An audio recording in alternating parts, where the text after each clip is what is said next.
viral dream achieved si Sofia Pablo na na-meet ang cast ng rom-com drama na Emily in Paris. At di rin nagpahuli si Sofia sa kanyang very chic na OOTD looks. Yan ang chika ni Nelson Canlas.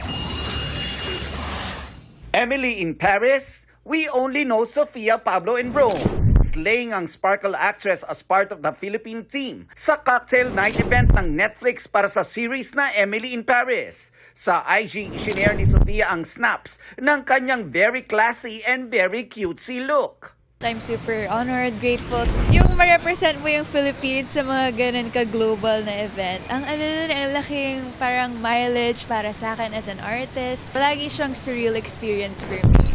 Truly an unforgettable event nga raw ito for Sofia, lalo na nang ma-meet niya mismo ang cast ng show. Sino nga ba ang fave character ni prinsesa ng City Jail star? Lily Collins, and sa favorite character, of course it's Emily. She truly manifested it dahil may snaps din siya showing Lily Collins kasama pa si Ashley Park. May bonus pang cute interaction with Samuel Arnold at Bruno Guray. Kapag nasa mga welcome dinner kaming lahat, nakakasalimuhan namin sila, and unique experience yun.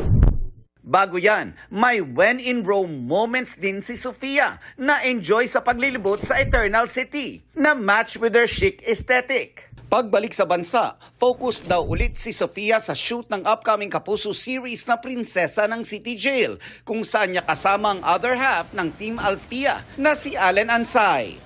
Mas exciting na kasi ang dami na naming nakuna na malalaking eksena. So, mas na-excite kami na mapanood na siya ng tao. May expect nyo yung mga riot. Ayan, may mga riot dyan sa loob ng City Jail. Naku, gulo pero exciting. Nelson Canlas updated sa Showbiz Happenings.